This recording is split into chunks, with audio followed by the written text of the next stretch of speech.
네, 어제 폐회식이 열렸지만 올림픽을 계기로 펼쳐진 한반도 비핵화 논의는 이제 시작입니다. 어제 문 대통령을 만난 김영철 부위원장이 오늘 정의용 국가안보실장을 만나서 다시 한번 북미 대화에 강한 의지를 드러냈습니다. 네, 이 내용 전문가 두 분과 함께 짚어보겠습니다. 양무진 북한대학원대학교 교수, 박휘락 국민대학교 정치대학원장과 함께합니다. 어서 오십시오. 안녕하십니까. 네, 올림픽 성화는 꺼졌지만 이제 한반도 평화의 성화를 밝힐 때죠. 하지만 그 길이 순탄치는 않은 것 같습니다. 주제어 보시죠. 천안함 사건에 대해서 어떻게 생각하십니까? 천안함 사고도 분명히 말씀드리겠습니다. 문재인 대통령은 과연 대한민국의 대통령입니까? 조선 김정은의 친구입니다.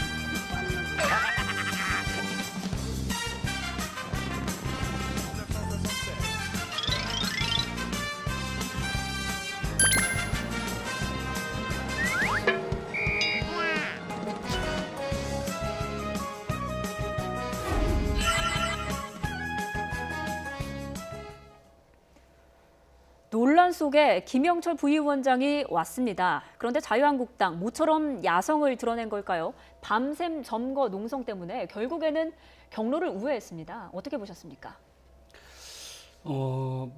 사실 자유한국당으로서는 그 보수층의 어떤 의견을 대변한다는 차원에서 지금 이제 평창 올림픽 시작할 때 여러 가지가 이제 고위급 인사가 일정도 바꾸기도 하고 해서 상당히 그 일방적으로 끌려가는 그런 모습, 또 이제 주장하듯이 이제 천안함 북침 또 연평도 포격과 관련 있는 인사를 아무런 우리가 그 제재 없이 오는 게 대해서 그런 조금 그 우려가 있었던 것 같습니다. 그래서 좀 이제 그런 행동을 한 것 같고, 저는 그보다는 좀 더 높은 차원에서 과연 북한이 왜 이 폐막식 대표로 사실 이제 그 김영철을 보냈을까 하는 부분에 대해서 한번 좀 생각을 해봤는데요.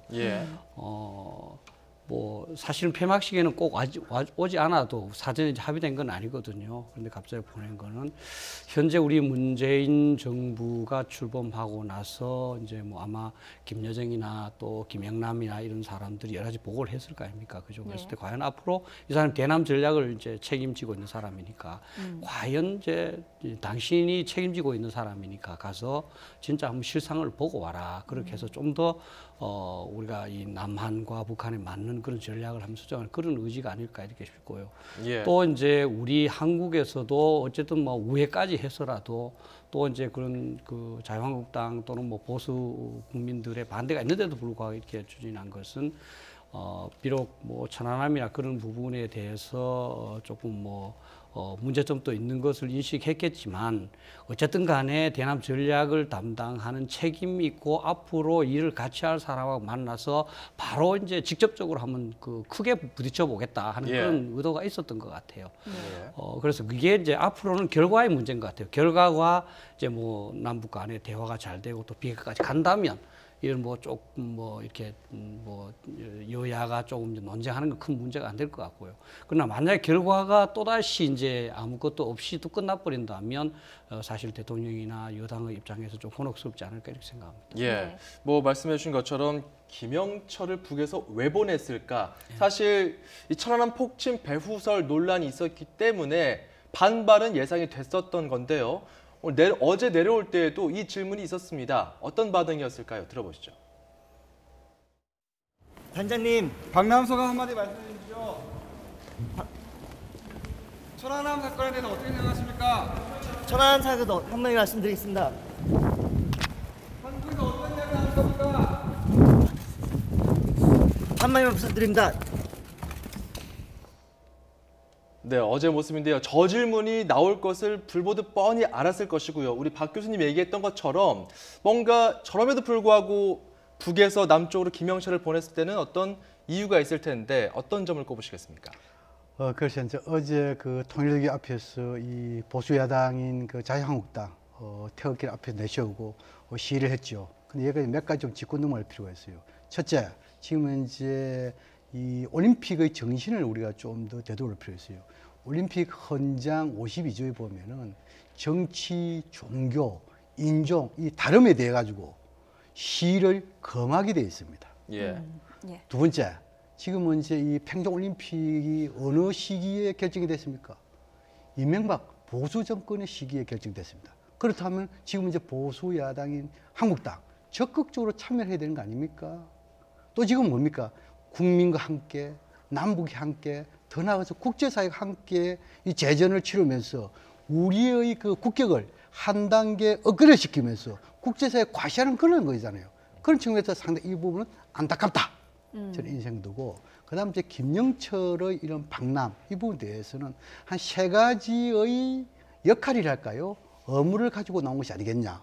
첫째, 이 폐막식에 대해 가지고 김정은 위원장이 고위급을 보내겠다는 약속 하나 있고, 예. 두 번째는 뭐냐면은 이 김영철이가 대남 관계를 해서 총괄하는 수장이잖아요. 그렇죠. 남북 관계에 대한 의지, 개선 의지겠죠.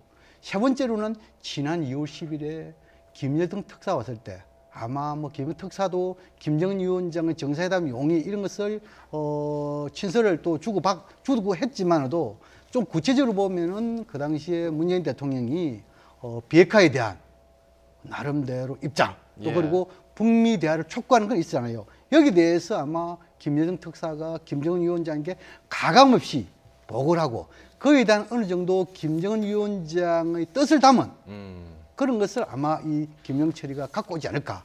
그런 점을 보고 그 큰 틀에서 지금 비록 뭡니까 이런 그리고 이 천안함 이런 거 있지만 좀 더 대승적인 견지에서 보겠다. 이것은 뭐냐 하면은 예. 우리 그 정부가 천안함 사건에 있겠다는 것이 아니고 예. 제2, 제3 다시 말해서 천안함 사건에 대한 모든 것을 마음에 되새기면서 제2, 제3의 천안함 사건을 막겠다는 그런 대승적인 견지에서 아마 김영철을 수행한 것이 아닌가 이렇게도 해석해 볼 수가 있습니다. 예. 네, 말씀하신 것처럼 방남에서 어떤 역할을 하는지 여기에 모든 초점이 맞춰져 있는데, 근데 일단 겉으로 봐서는 뭔가 일정이 다 알려지지는 않고 있거든요. 물밑에서 뭔가 작업이 계속되고 있는 것 같긴 한데 이 고요를 어떻게 해석을 해야 할까요? 저는 뭐 계속 왜 왔을까 하는 부분에서 아까는 뭐 그런 이제 문 대통령과 이 현 남한 정부가 과연 이제 북한하고 같이 이렇게 뭐 대화도 하고 거래도 할 만한가 이걸 판단해 보고 싶지 않겠냐 이런 생각을 하면서도 저도 사실은 왜 그 혼자서 사실 오늘 가도 되는데 하룻밤도 더 자고 이렇게 예. 하는가 하는 부분에 대해서는 조금 저는 의문이 있습니다. 과연 이제 그냥 단순히 우리 정부 인사들만 만나기 위해서 왔을까? 또는 사실 이 사람이 조금 그 직설적으로 얘기하면 이제 뭐 통일 전선이라는 게 이제 그 뭐 남한 혁명당 강화가 가장 중요한 임무지 않습니까? 그죠? 그 예. 얘기는 조금만 얘기하면 사실 남한에 파견되어 있는 많은 이제 뭐 자기들 다음에 북한 지지 인사들 뭐 옛날 우리 간첩이라고 그랬습니다만 그런 사람들에 대한 관리 또 다양한 그런 그 역할이 있을 수 있습니다. 그래서 저는 이 김영남 그 부위원장이 여기 와서 누구를 만났는지 또 누구와 대화를 했는지 이런 부분에 대해서 우리 정부가 좀 면밀하게 한번 돌아가고 나면 분석해 볼 필요가 있다. 그러면 아마 그 드러난 의도 이외에 또 예. 다른 어떤 숨겨진 의도가 있을 수도 있지 않는가. 그게 저는 우리가 국가 안보 차원에서 항상 최악의 상황까지 준비해야 되는 그런 게 아닐까 이렇게 그러니까 생각합니다. 지금 폐막식이 끝났음에도 불구하고 돌아가지 않고 있는 이 일정 가운데에서 지금 남한에서는 오늘 점심에는 정의용 안보실장 만났고요. 천혜성 통일부 차관도 만났습니다. 그리고 저녁에는 서훈 국정원장을 만나고 있는 것으로 전해지고 있습니다. 이제 확답을 할 수 없는 게 이게 지금 비밀리에 이루어지고 있고 비공개 회동이어서 어떤 논의가 어떻게 이루어지고 있는지 이야기를 알 수는 없지만 어찌됐건 미국과의 북한의 대화 의지는 나오고 있는 상황이에요. 그래서 이제 지금 이제 김영철이 이렇게 그 2박 3일 동안 머무고 있다는 것은 큰 틀에서 남북간 개선을 어떻게 이룰 것인가. 또 그리고 지금 이제 우리 정부가 계속 요구하고 있는 비핵화 이 부분에 대해서 어떻게 접점을 찾을 것인가. 또 더 나아가서 북미 대화 어떻게 시작할 것인가 이런 부분에 대해서 아마 북측 입장을 전달하고 예. 또 우리 측의 여러 인사를 만나가지고 경청하는 그런 거다 보니까 많은 시간이 될 거다. 그런데 지금 이제 오늘 우리 그 대통령이 그 중국 그 유해퉁입니까? 그 부총리 왔을 때 핵심적인 이야기를 했습니다. 뭐냐면 특히 북미 대화와 북핵 문제와 관련해 가지고 이 미국은 이 좀 뭐랄까 비핵화 이런 거 관련해 가지고 대화의 문턱을 좀 낮추면 좋겠다. 예. 또 그리고 북한에게는 비핵화의 의지를 좀 더 밝히면 좋겠다 이거거든요. 이것은 예. 결국 뭐냐면 우리 정부가 중재자 역할하는 데 있어 가지고 이 김영철의 방남 이후에 이러한 문제가 좀 녹록지 않다, 쉽지 않다, 중재자 역할 쉽지 않다 이것을 갖다 우회적으로 보여주는 것이죠. 그런 측면에서 아마 좀 더 북한을 설득하고 있지 않을까 저는 그렇게 생각을 합니다. 네, 말씀하신 것처럼 문 대통령이 미국은 대화의 문턱을 낮추고 북한은 비핵화 의지를 보여야 한다. 그렇게 해야 같은 테이블에 앉을 수 있는 것 아니겠습니까? 그런데 북한 측은 문 대통령이 비핵화라는 단어를 직접 언급을 해도 별다른 동의 없이 가만히 경청을 했다 그래요. 이건 어떤 의미일까요? 그 부분이 사실은 이제 뭐 보수하고 진보하고 입장이 가장 그 다른 부분입니다. 뭐냐면 북한이 핵무기를 왜 개발했을까 하는 부분에서 이제 뭐 저 같은 보수 학자들은 이제 결국 그게 대남 적화 전략과 관련이 있다. 왜냐하면 6.25 끝나자마자부터 핵무기를 개발했고 사실 북한이 체제가 뭐 불안해져서 사실은 핵무기 개발한 건 아니거든요. 그리고 이제 미국을 이 공격할 핵무기를 만든 것 자체가 체제 유지 목적은 벗어난 거 아니냐. 결국은 미국을 위협해서 뭐 주한미군이 철수하든지 유사시에 확장 억제를 제공하지 못하도록 한 다음에 쉽게 말하면 한반도에서 미국의 영향력을 제거한 다음에 6.25와 같은 그런 또 다른 시도를 할 수 있지 않는가 이게 걱정입니다. 사실 그렇다 보니까 지금 이제 우리 보수층 입장에서는 북한은 어떤 식으로 해든 핵무기를 포기하지 않을 것이다 이렇게 보는 것이고 그래서 우리 문 대통령이 아무리 이렇게 얘기를 해도 비핵화에 관해서는 북한은 이제 하지 않으려는 거죠.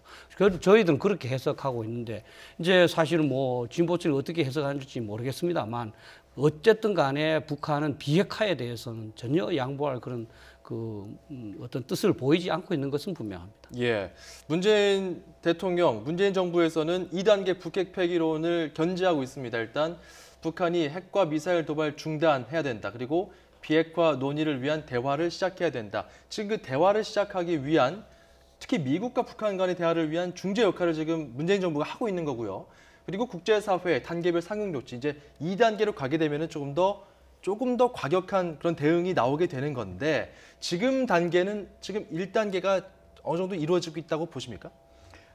그래서 지금은 이제 북한 입장 변화를 우리 좀 더 눈여겨볼 필요가 있어요. 예. 지금 이제 북한은 뭐냐면 비핵화 핵 그리고 미사일 문제 이것은 결코 대화 의제를 안출 수 없다. 이러면서도 결국 뭡니까? 지난 우리가 1월 9일이죠. 남북 고위회담에서 우리가 비핵화 문제 그저 없는데 북한이 마지막에 직권은 넘어갔죠. 첫째 그걸 좀 드리고 두 번째 우리 문재인 대통령이 이 비핵화 문제와 이 북미 관계 이럴 때 북한이 그 수용을 했다 아닙니까? 예. 세 번째 중요한 대목이 있어요.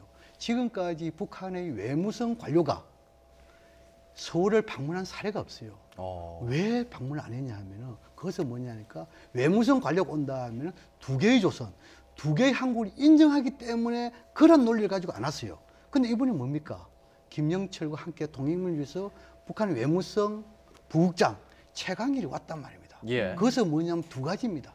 남북 간에도 비핵화 문제를 논의할 수 있다는 측면이 하나 있고 또 그리고 미국과 적극적으로 핵 문제와 북미 관계를 적극적으로 논의하겠다는 하나의 그런 메시지거든요. 예. 그런 측면을 봤을 때 아마 문재인 정부가 좀 쉽지는 않겠지만도 문재인 정부가 지금 중재자 역할을 하는 부분이 있어가지고 어느 정도 북한은 우리 입장을 수용하고 있는 것이 아닌가 이렇게 보여지고 그다음 채 이 우리가 지금 이제 문재인 대통령이 뭐냐면 2단계로 말씀하는데 예. 비핵화는 목표 속에서 1단계에 대해서는 동결 2단계에 대해서는 폐기라는데 좀 더 구체적으로 말씀드리면 이렇습니다. 예. 이 접근이라는 것은 뭐냐면은 단계적, 포괄적 접근입니다. 첫째, 현재 핵을 먼저 동결하는 겁니다. 두 번째는 뭐냐면 미래핵을 해체하는 겁니다. 세 번째 마지막 단계가 뭐냐면 과거에 만들어진 핵무기를 폐기하는 단계거든요. 그럼 이거는 핵무기 이렇게 하면 북한이 수용하겠습니까? 안 하잖아요. 그래서 포괄적이라는 용어가 나옵니다. 다시 말해서 북한이 1단계에 있어가지고 현재 핵을 동결하면은 한국과 미국 주변 국가는 뭘 해줄 것인가? 그 다음 지금 이제 미래핵을 해체할 때는 또 뭘 해줄 것인가? 여기에 대해서는 뭐냐면 북미 관계 정상화라든지 또는 뭔가 경제 제재 완화라든지 평화협정 체결이라든지 여러 가지 포괄적이 있습니다. 예. 그 포괄적이 있으면 뭐합니까? 검증을 해야 되잖아요. 그런 아주 복잡이 있기 때문에 그래서 지금까지 89년도에 프랑스 그 위성인 스폿이 북한 핵 이거에 대해서 어느 정도 봤잖아요. 인공위성 해가지고 29년 흘렸어요. 29년에서 앞으로도 북한 비핵화를 이끌기 위해서는 상당 부분 시간이 걸릴 것이다. 라는 측면에서 단계적 접근을 내놓은 겁니다. 이건 알겠습니다. 현실적 해법입니다. 예. 예, 제가 말씀하신 아까 것처럼 좀 덧붙이고 싶습니다. 저는 뭐 사실은 대통령께서 이 비핵화를 제안했다는 게 굉장히 사실 기쁘고 다행스럽다고 생각합니다. 저는 대통령께서는 상당히 비핵화 문제가 이 남북 문제 또는 이제 뭐 한반도 평화 또는 세계 평화 또는 뭐 우리 민족의 통일의 결정적인 그 문제라고 생각을 하고 있는 것 같아요. 예. 이걸 꺼냈거든요. 근데 사실 조금 반성해 볼 필요가 있는 것은 대통령 이외에 어떤 사람도 비핵화를 북한한테 꺼낸 사람이 없습니다. 전부 다가 남북 대화만 얘기했거든요. 이제 저는 만약에 이번에 그 김영철 이제 부위원장이 여러 사람을 만났을 때 만약 모든 사람이 비핵화하면 안 된다. 비핵화하면 남북 관계도 없고 평화 정착도 없고 아무것도 안 돼. 이렇게 말했다면 예. 김영철 북한에 돌아가서 김정은한테 어떻게 얘기하겠습니까? 우리가 비핵화 없이는 아무것도 안 됩니다. 이게 과거에 생각했던 그런 그 남한의 정부가 아니다. 예. 비핵화 의지가 확고하다. 대통령부터 이렇게 된다는 겁니다. 그래서 이제는 너무 북한한테 잘 해주기만 하면 비핵화라든지 모든 게 따로 이런 길에 벗어나서 북한한테 우리가 요구할 거 우린 비핵화가 가장 중요하다. 이걸 대통령처럼 우리 모두가 분명하게 요구해야 된다. 그렇게 할 때 지금 현재 보이는 것 같은 뭐 보수가 이제 뭐 예. 현재 불안하다. 이거 뭐 지금 이 적화 통일되는 거 아니냐. 뭐 이렇게 하는 그런 우려도 많이 해소되고 우리 안보에 대한 우리 국민들의 일체감과 공감대도 형성된다. 그렇죠. 저는 대통령의 말씀 굉장히 그러니까 문재인 대통령도 중요하다 계속 비핵화에 대해서의 의지를 기준을 계속 잡고 있고요. 그리고 예, 그렇죠. 예. 그 북한 김영철 계속 미국과 대화의 문이 열려 있다. 하지만 여기에 대해서 미 백악관은 곧바로 이 얘기가 나왔습니다. 대화할 의향이 있다는 북한의 메시지, 이게 비핵화의 길로 가는 첫걸음인지 보겠다. 미국도 계속 예의주시하고 있고 우리는 미국하고 계속 교감을 하고 있기 때문에 이런 의향을 계속 견지하고 있거든요. 지금 이런 가운데서의 사실 북한의 카드는 많지 않습니다. 어떤 점을 좀 우리 당국자한테, 우리는 지금 중재 역할이니까요, 요청할 수 있을까요? 팩트부터 좀 바로잡을 필요가 있어요. 이제 우리 박 교수님께서 말씀 잘했는데 이미 그 이 노무현 정부 시기에 남북 장학금 회담해 가지고 비핵화 문제를 끄집어냈습니다. 그 당시에 남북 장학금 합의상에 보면은 비핵화 문제가 한 줄 다 들어가 있어요. 두 번째, 지난 1월 9일 남북 고위급 회담할 때 우리 측의 대표인 조명균 그 이 수석 대표가 비핵화 문제를 끄집어냈어요. 끄집어내 가지고 그것이 뭐냐면 북한에서 거의 마지막에 할 때 이성건이가 거기에 대해서 상당히 좀 뭐랄까 반발했죠. 이제 이번에 지금 그런 이제 팩도 좀 필요하고, 그다음 지금 우리가 지금 핵을 그 문재인 정부가 이 핵에 있어 가지고 입구에서는 동결이고 출구에서는 폐기라 이야기했잖아요. 예. 근데 동결에서도 여러 가지가 있습니다. 한꺼번에 할 수 있는 거 지금은 이제 가장 쉽게 할 수 있는 것이 선제적으로 하면 좋습니다. 예를 들어 가지고 북한이 핵과 미사일 실험에 대해서 모라토리엄, 잠정 준다, 유보 이렇게 선제적으로 하면은 아마 미국 입장에서는 좀 뭐랄까 진정성 있는 행동을 봐줄 수 있겠죠. 그런데 그건 잘 모르겠어요. 지금까지 미국이 요구하고 있는 조건이 몇 가지 있습니다. 첫 번째로는 뭐냐 하면은 북한에 있는 당국, 예. 예를 들어 김정은 위원장 더 좋고 고위 당국자가 비핵화에 대한 선언부터 하기를 바라고 있어요. 예. 그 다음에 하는 게 뭐냐면 방금 제가 이야기한 대로 핵과 미사일 실험에 대한 모라토리엄. 세 번째가 뭐냐 하면은 영변 핵단지 있지요. 여기에 IAEA 사찰단의 복귀 있잖아요. 예. 이걸 요구하고 있어요. 그 다음 주에 거기에 있는 영변 핵단지 활동을 중단하는 거 있잖아요. 이걸 예. 요구하고 있어요. 마지막 요구가 더 중요합니다. 마지막 요구는 뭐냐, 영변 핵단지 외에 미국이 의심 나는 곳에 대해서도 북한이 사찰을 약속해라. 이렇게 지금 이제 미국이 엄격한 사전 조건을 제시하고 있단 말입니다. 예. 그렇게 하면 내가 이거 다 하면은 대화가 무슨 필요합니까? 자, 그래서 지금 이제 우리 대통령께서 오늘 이야기 중에서 뭐냐면 미국은 대화의 그 문턱을 좀 낮춰라. 북한은 비핵화에 대한 의지를 밝힌 이 속에는 뭐냐면 초보 단계에서 할 수 있는 것은 방금 이야기한 대로 아마 서로 주고받는다라고 한다면은 예. 제 생각으로는 북한은 핵과 미사일 실험에 대한 모라토리엄, 잠정 중단 선언하고 한국과 미국은 4대 전략자산을 동원하지 않는 실용적인 한미 군사훈련 실시 이 정도 서로 주고받으면은 서로 대화의 출발점에 같은 선상에서 출발하지 않을까 조심스럽게 전망해 봅니다. 자, 그 질문하신 그 미북 대화 문제에 대해서는 그 뭐 언론에서는 김영철은 이제 호의적인 표시를 하고 예. 미국은 조금 이제 부정적인 그런 입장을 표명하고 하는데 저는 그 김영철이 미북 대화에 관한 어떤 입장을 위임받고 오지는 않은 것 같아요. 왜냐하면 대화의 문은 항상 열려 있고 그건 우리가 노상 하던 얘기다 이런 얘기죠. 그게 예. 비핵화가 들어가지도 않았고요. 그래서 이거를 뭐 북한이 미북 대화 용의가 있다 이렇게 조금 이제 그 간단하게 이렇게 함축하는 건 조금 오해의 소지가 있는 것 같습니다. 저는 예. 그런 위임을 받고 오지 못했고 실제 비핵화에 관하여 북한이 미국과 대화할 거냐 안 할 거냐는 것은 너무나 중요한 사항이기 때문에 상당히 이제 신중하게 국가 전체 수뇌부들이 모여서 예. 그 오랜 그 토론을 거쳐서 아마 결정할 그런 중요한 사항이 아닐까 이렇게 생각합니다.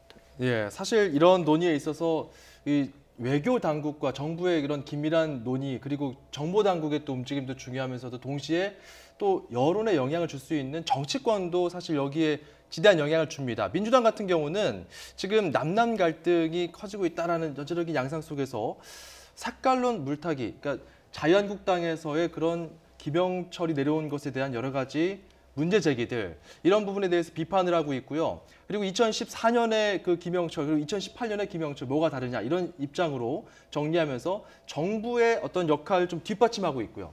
반면에 야당 같은 경우는 계속해서 비판 입장을 내면서 이 부분에 대해서 강력한 제동을 걸고 있습니다. 정치권에는 어떤 주문을 할 수 있을까요?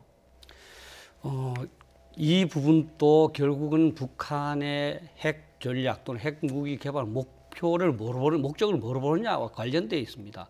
사실은 이제 자유한국당을 비롯한 보수층에서는 이게 적화 통일을 위한 거니까 이게 심각한 상황이다. 전제가 이렇게, 적화 통일이다. 그렇죠. 그렇게 보는 것이고 이제 더불어민주당은 그건 체제 유지 쪽이니까 그렇게 신경 쓸 게 없다 이렇게 보는 것 같아요. 예. 그러니까 자유한국당 입장은 지금 우리가 비핵화를 제외한 남북 대화를 할 수 있는 여건이 아니다. 이렇게 보는 것이고 더불어민주당은 그게 아니다.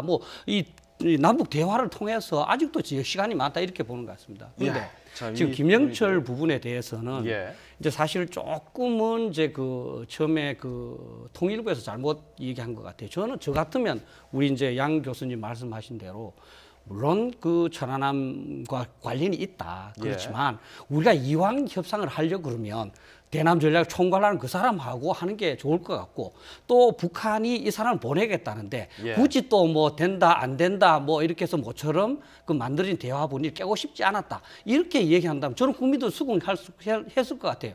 그런데 이제 뭐 천안함에 뭐 주범이라는 증거가 없다라든지 또 지금 말했듯이 2014년에 회담에 김영철은 왜 이제 환영을 하고 지금은 뭐 아니냐 이거는 조금 이제 그 어떤 논리를 정당화하게 한 논리다. 예를 들어서 판문점에서 상대방의 회담 대표로 나온 것과 지금 이거는 이 어떤 우리나라의 올림픽에 이 폐막식의 축하 사절로 오는 거거든요.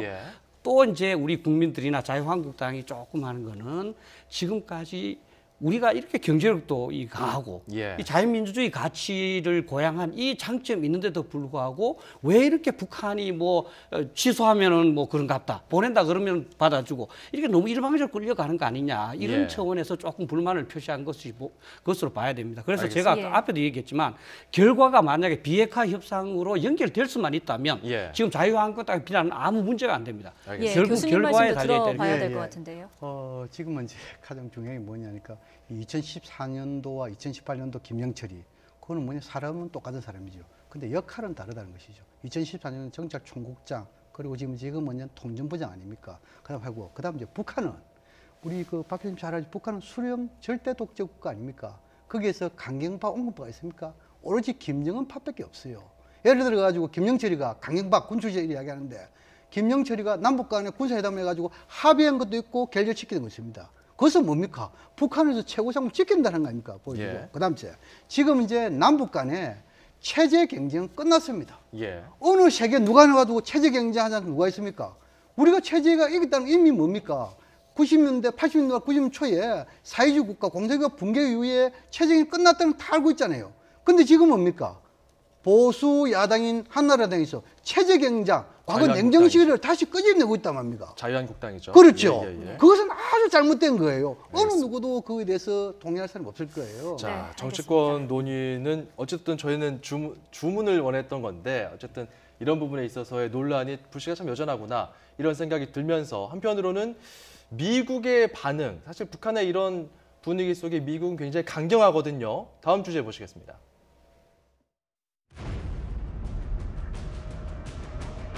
North Korea, we imposed today the heaviest sanctions ever imposed on a country before. Frankly, hopefully something positive can happen. We will see. Sanctions don't work, we'll have to go phase two. Phase two may be a very rough thing, may be very, very unfortunate for the world.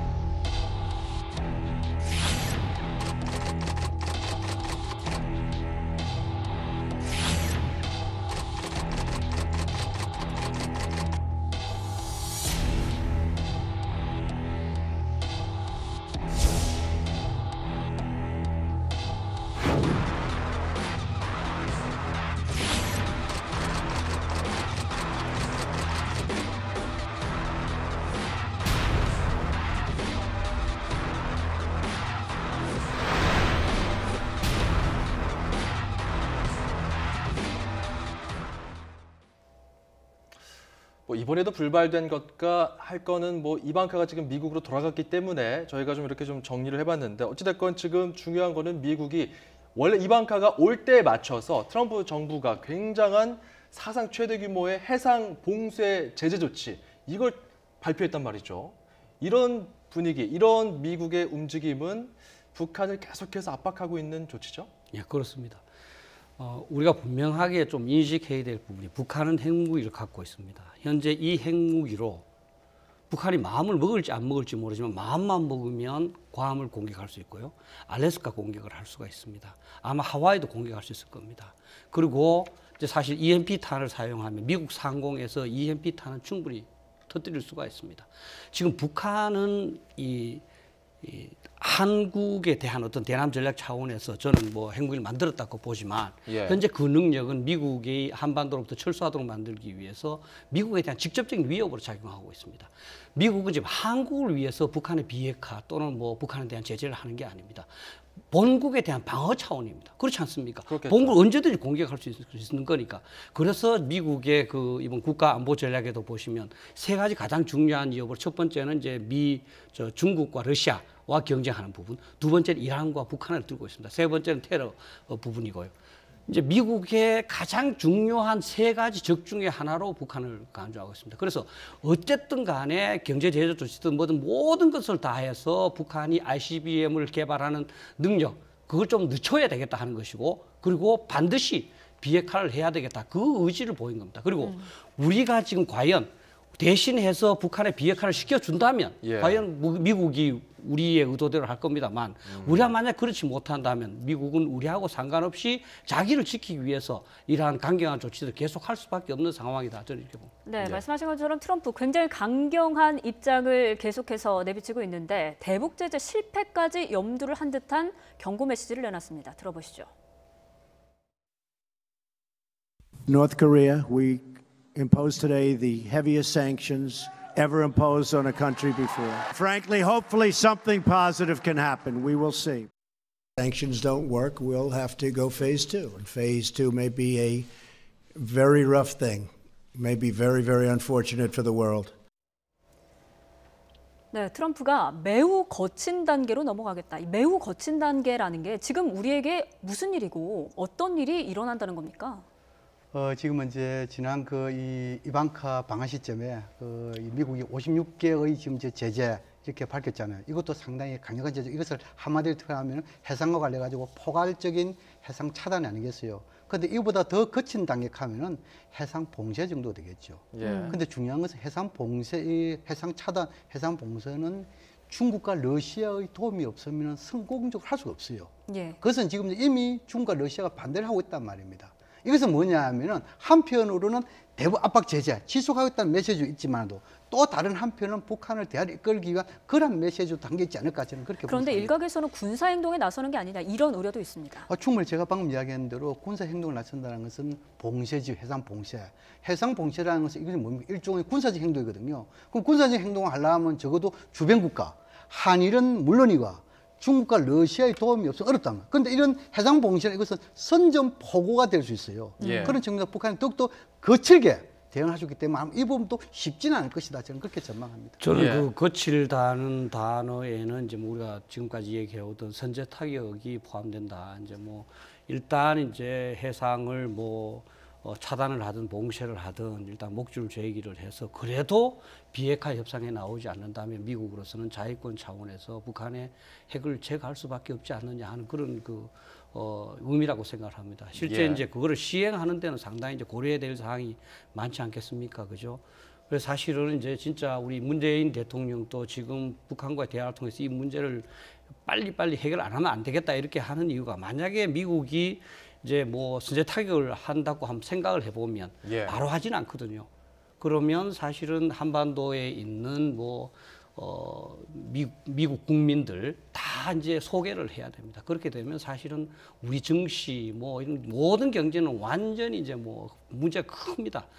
그래서 저는 뭐 우리 대통령께서 그렇게 비핵화에 절박한 그런 모습을 보이지 않았느냐. 그래서 저는 이런 뭐 통일 분야에 근무하시는 분들이나 외교에 근무하시는 분들이나 이런 좀 이제 뭐 연구하시는 분들도 남북 대화도 중요하지만 비핵화도 더욱더 중요하다. 이 부분을 대통령 님과 같은 그 어떤 비중으로 좀 강조했으면 좋겠다. 사실 그 쳇바퀴 도는 측면도 있는 것 같아요. 그 대화가 결국은 비핵화를 위한 다리다 이렇게 보는 시각도 있기 때문에 그런 부분에서 일단 앨리스 후커 이번에 이방카 보좌관이 올 때 같이 왔던 국가안보회의 보좌관입니다. 한반도 통이고요. 안보 정책에 대해서 전문가고 최강일 부국장 이 사람도 이번에 그 김영철과 함께 내려오면서 상당히 주목을 받았고 이 사람들이 직접적으로 뭐 만났다라는 그런 보도는 없지만 이 사람들이 과연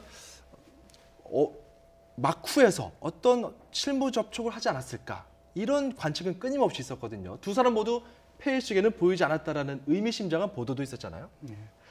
저는 지금까지 이 미국에서 이 앨리슨 후커에 대해서 실질적으로 동의자 명단은 없었잖아요. 그래서 온다는 보도고 이것은 뭐냐 북미 간의 대화의 포석이 아니냐 보였고 또 지금 이제 북한에서도 지금 이제 외무성 부국장 최강일 올 때 이것은 그 한국의 중재에 가지고 북미가 대화하는 포석이다 이렇게 생각했는데 근데 지금은 이제 어제 오늘까지의 우리 청와대라든지 북한 또 그리고 미국의 이런 전반적인 이런 멘트랄 이거 볼 때 만날 가능성이 좀 낮은 것이 아니겠느냐. 왜냐하면 지금 이제 동선이라든지 또 특히 미국에서는 공식적으로 이번 이 폐막식 대표단이 일체 북한 쪽과 만남이 없었다 이렇게 공식적으로 밝혔단 말입니다. 그런 측면 봤을 때 아마 만남은 불발됐을지라도 서로 뜻은 통하는 게 있을 것이다. 다시 말해서 뭐냐면 북한과 미국 모두 대화의 필요성에서 공감하고 있고 특히나 미국은 떠날 때 아마 지금 이제 남북 간에 이런 비핵화 북미 관계 문제에 대해서 충분한 논의 이 결과에 대해서 기다리고 있을지도 모르겠다 이런 생각이 들기도 합니다. 네, 결국은 이 평창 동계올림픽이 모두 끝난 상황에서 한반도 상황을 어떻게 바라보느냐 아니겠습니까? 어떻게 전망하시는지 짤막하게 부탁드립니다. 뭐 단기적으로는 저는 뭐 북한도 지금 이제 뭐 조금 평화적인 그런 그 행동을 재지속하리라고 생각을 합니다. 다만 이제 그 목적을 보는 시각에 있어서 저는 뭐 보유를 기정사실화하고 또 한미 동맹을 조금 이제 뭐 이간시키고 또 이제 평화적인 이미지를 좀 이제 함양하는 그런 목적이라고 봅니다. 그러나 근본적으로 본인의 핵 개발 또 핵 개발을 통한 이제 뭐 나름대로 전한반도 공사나 목표는 지속하지 않을까 이렇게 봅니다. 네, 교수님은 어떻게 보세요? 지금 우리 정부 밝히듯이 뭐냐면 남북 관계와 북미 관계가 선순환돼야만이 한반도 비핵화도 이끌 수 있고 평화체제도 꾸준히 있습니다. 그런 측면을 봤을 때 아마 제 생각으로는 북미 대화는 쉽지는 않을 것입니다. 그러나 한국의 적극적인 중재 역할이 있기 때문에 아마 한 5월 정도 되면 예비회담을 거쳐가지고 저도 상반기에 본회담 쪽도 가지 않을까 이런 측면에서 아마 좀 더 대화에 대해서 우리 정부의 좀 노력을 할까요? 또 그런 게 있고 특히 우리 대통령에서 말한 데서 뭡니까? 지금 이제 미국은 좀 문턱을 낮추고 북한 비핵화 의지 이렇게 하면 좀 더 대화 속도 빨라질 것이다. 그렇게 그런 전망합니다. 뜻 얼마나 전달될까요? 이방카가 이제 오늘 돌아갔습니다. 멋진 방문이었다, 신나고 훌륭했다면서 이제 웃으면서 떠났는데 일단 돌아가서는 아버지를 만날 거 아닙니까? 혹은 뭐 실무 차원에서도 보고가 이루어질 텐데 어떤 내용들이 좀 중점적으로 보고가 될까요? 저는 그 이 김여정이가 특사로 와가지고 우리 그 문재인 대통령 그리고 당국자 만나가지고 아주 상세한 것을 갖다 그 김정은 위원장 보고해가지고 이 김영철 들고 놓은 거 아니겠어요? 그렇다면 이 이방카도 아마 국제적인 감각이 있고 여기서 충분하게 우리 당국자가 만나가지고 오만 이야기를 다 들었을 겁니다. 아마 그래서 특히 가족이라는 이야기를 잘 듣잖아요. 그렇겠죠. 그래서 제 생각으로 조만간에 어느 정도 이번 남북 간 이렇게 하면서 어느 정도 성과 있으면 아마 문재인 대통령과 트럼프 이 대통령 간의 전화 통화 있고 또 우리 특사 이걸 통해 가지고 미국을 좀 더 설득하는 그런 측면에서 이방카의 대통령에 대한 트럼프 대통령 보고 이것이 상당 부분 영향이 있을 것이다. 저는 그렇게 전망합니다. 네. 참 어떤 내용들이 보고가 될지 그리고 한반도의 앞으로의 좌표는 어떻게 어느 방향에 찍힐 것인지 좀 지켜봐야 될 것 같습니다. 지금까지 양무진 북한대학원 대학교 교수 박휘락 국민대학교 정치대학원장이었습니다. 두 분 고맙습니다.